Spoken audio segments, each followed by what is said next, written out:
তো আমার সব আছে, আল্লাহ নাই আমার কিছু নাই। জীবনের সকলের মূল হলেন আমার আল্লাহ। দুনিয়াতে যদি কোনো বান্দা সে আল্লাহকে ভয় করে, পরকালে তার কোনো ভয় থাকবে না রে মুমিন।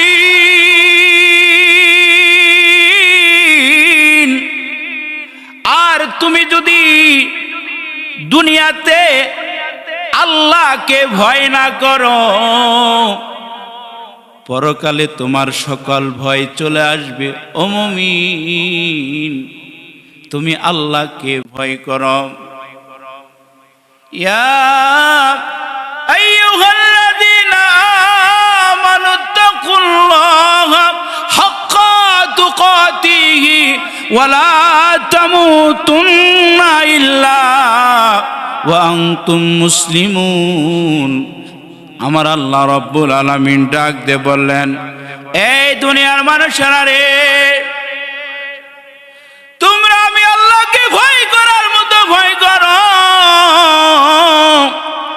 খবরদার খবরদার, মুসলমান না হইয়া কবরে আইসো না। কবরটা বড় ভয়ঙ্কর জায়গা, সাপ বিচ্ছুর জায়গা, পোকামাকড়ের জায়গা। খাঁটি মুসলমান ছাড়া কবরে গেলে তার উপায় থাকবে না। ও মুমিন, তুমি আল্লাহকে ভয় করো। আল্লাহর ভয় তোমার দরকার। আল্লাহর ভয়টা তোমার বড় সম্পদ। এ সম্পদ যদি আমরা হাসিল করতে পারি রে মুমিন, তাহলে আল্লাহ দুনিয়াতে ইজ্জত দিবে আর পরকালে ইজ্জত দিবে। হযরত উমরে ফারুক রাদিয়াল্লাহু তাআলা আনহু অর্ধ জাহানের বাদশা, আল্লাহ তাআলা অর্ধ জাহানের বাদশা বানাইলো। কিন্তু কি পরিমাণ আল্লাহর ভয়, আল্লাহর ভয় লইয়া দুনিয়াতে বিচরণ করত। তিনি মাঝে মধ্যেই সফরে যাইতেন। ওনার একটা অভ্যাস ছিল, যেই জায়গাকে উদ্দেশ্য করে সফর করতেন, ওই এলাকার দিকে যদি কোনো বিধবা নারী থাকতো, তার খোঁজ খবর তিনি নিতেন। ঠিক একদিন যাচ্ছি, হঠাৎ করে দেখে একজন বিধবা নারী মুখে বের বের করে কি যেন বলছে।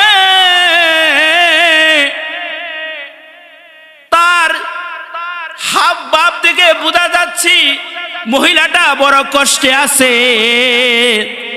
হযরত উমরে ফারুক রাদিয়াল্লাহু তাআলা আনহু চলে গেলেন মহিলার কাছে, ডাক দিয়ে বলেন, মা তোমার কি অবস্থা, তুমি কেমন আছো মা?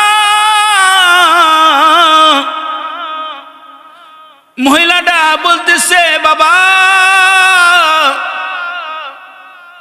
আমি বড় কষ্টে আছি, কিন্তু আমার কষ্টের খোঁজ খবর নেওয়ার মতো কোনো মানুষ নাই। এই এলাকার ধনী ধনাঢ্য মানুষেরা আমার খোঁজ খবর নেয় না।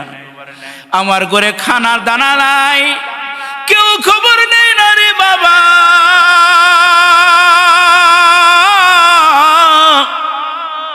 আমি কি খাই না খাই দেখার মানুষ নাই। এবার হযরত উমরে ফারুক রাদিয়াল্লাহু তাআলা আনহু ডাক দিয়ে বললেন, এই মা, খলিফা উমর সম্পর্কে তোমার ধারণা কি? মহিলা রাগান্বিত হয়ে ডাক দিয়ে বলেন, আমি উমর ঠুমর চিনি না, উমরের খোঁজ নিয়ে আমার কোনো দরকার নাই। আমার কি ঠেকা পড়েছে আমি উমরের খোঁজ নিতে যাব? এই মা, উমরের প্রতি তোমার এত রাগ কেন? রাগ থাকবে না, এতদিন যাবৎ খলিফা হয়েছে, একটা দিনের জন্য আমার খোঁজ খবর নেয় না। খোঁজ নেওয়ার দায়িত্ব কি তার নাই? আমার প্রতি তার কি কোনো দায়িত্ববোধ নাই? হযরত ওমর ফারুক রাদিয়াল্লাহু তাআলা ভয় পেতে লাগলেন। ডাকতে বলে, মাগো, তুমি যে সমস্যায় আছো এটা ওমর কেমনে জানবে? উমরের কাছে তুমি যাইতে পারো নাই কেন? আমি উমরের কাছে যাব? উমরই তো আমাদের দায়িত্ব নিয়েছে, আমাদের দেশের বাদশা, সেই তো আমাদের খোঁজ খবর নিবে।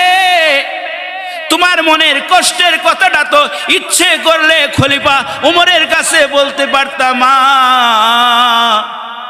মহিলাটা ডাক দিয়ে বলে, আমি উমরকে কেন বলবো?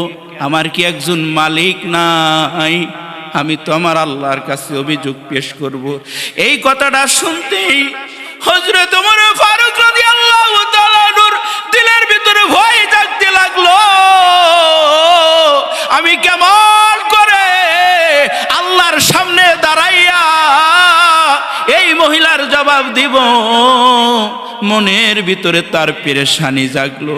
ডাক দিয়ে বলে, মাগো, তোমার যে কষ্টের ব্যথা আছে, তোমার মনের ভিতরে যত ব্যথা আছে, বলো মা। খলিফা উমরের পক্ষ থেকে কি আদায় করলে তুমি তারে মাফ করে দিবা?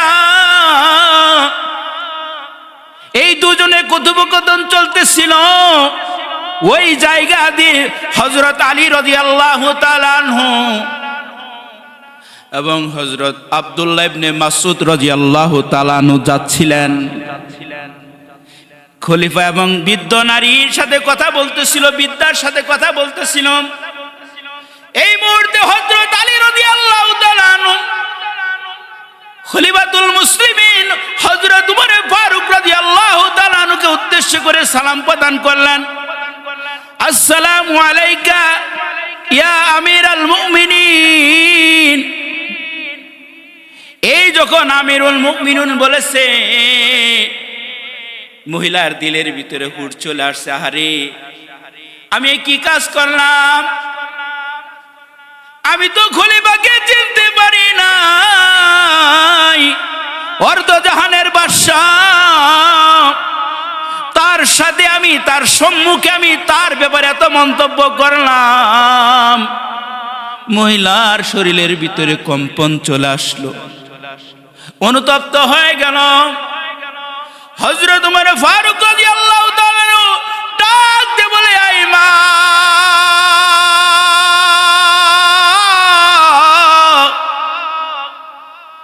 এই যে তোমাকে 25টা স্বর্ণ মুদ্রা দিলাম, দিনার দিলাম, আই মা, বলো তো উমরের প্রতি তুমি সন্তুষ্ট আছো কিনা? মারে, তুমি যদি উমরের প্রতি অসন্তুষ্ট থাকো, আমার মাওলা আমার প্রতি অসন্তুষ্ট থাকবে। আই মা, খুলে বলো, আমার প্রতি তোমার কি আরো কোনো অভিযোগ আছে? মহিলা ডাক দিয়ে বলে, না না, আপনার প্রতি আমার আর কোনো অভিযোগ নাই। হযরত ওমর ফারুক রাদিয়াল্লাহু তাআলা আনহু ডাক দিয়ে বলেন, মারে, তুমি যে এই কথাটা বলেছো, ওই কথাটা কি তুমি আমারে লিখে দিতে পারবে? কই, হ্যাঁ পারবো। হযরত ওমর ফারুক রাদিয়াল্লাহু তাআলা আনহু ব্যাগ থেকে চামড়া বাহির করলেন। আই মা, এই চামড়ার মধ্যে তুমি লিখে দাও, উমরের প্রতি আমার কোনো দাবি নাই, উমরের প্রতি আমার কোনো অভিযোগ নাই। এমন ভাবে যখন চামড়া বাহির করে দিয়েছে, মহিলা চামড়ার ভিতরে লিখে দিলেন, খলিফাতুল মুসলিমিন হযরত ওমর ফারুক রাদিয়াল্লাহু তাআলা আনহুর প্রতি আমার কোনো অভিযোগ নাই। এটা মহিলা লিখে দিলেন। হযরত ওমর ফারুক রাদিয়াল্লাহু তাআলা আনহু হযরত আলী রাদিয়াল্লাহু তাআলা আনহুকে বললেন, ও ভাই আলী, তুমি সাক্ষী থাকো, কারণ আমার বড় ভয় লাগে, আমি এই মহিলার প্রতি অন্যায় করে ফেলেছি। কাল কিয়ামত আমার আল্লাহ যদি ধরে বসে আমার কোনো উপায় থাকবে না। ও ভাই আলী, মহিলা যে আমাকে মাফ করে দিয়েছে, আমার প্রতি যে তার কোনো অভিযোগ নাই, এটা তুমি সাক্ষী থাকো, এটা লিখে দাও। তুমি সাক্ষী, সাক্ষী হিসেবে তুমি একটা দস্তখত দাও। ওই চামড়ার ভিতরে হযরত আলী রাদিয়াল্লাহু তাআলা দস্তখত করলেন। ও মুমিন, এটা হলো আল্লাহর ভয়, কারণ আল্লাহর কাছে অভিযোগ গেলে আল্লাহ যদি বিচার করে উপায় থাকবে না। আজ যারা দুনিয়ার জিন্দেগির ভিতরে বড় বড় ক্ষমতা পাইল, পদ পাইল, একটা বারের জন্য খবর নেয় না আমার প্রতি তারা সন্তুষ্ট আছে কিনা। নির্বাচনের আগে বারবার মানুষের কাছে যা, এমপি মন্ত্রী হওয়ার পরে আজ খোঁজ খবর নেয় না। এলাকার কত বিধবা নারী থাকে, কত অসহায় মানুষ থাকে, তাদের খোঁজ খবর নেওয়ার কেউ নাই। এই হলো আমাদের দায়িত্ববোধ। আমাদের কি মরা লাগবে না? আল্লাহর কাছে কি আমাদের যাওয়া লাগবে না? ও মুমিন, আমরা নিজেরা যারা যাদের প্রতি দায়িত্বশীল, আমাদের অধীনস্থ যারা আছে, তাদের ব্যাপারে সতর্ক হওয়া চাই। আমাদের মাধ্যমে যদি কোনো বেইনসাফি না হয়, আমি যদি দুনিয়াতে বেইনসাফি করি, দুনিয়াতে হয়তো আমার বিচার হবে না রে মুমিন, কিন্তু আল্লাহর আদালতে ঠিকই বিচার হবে।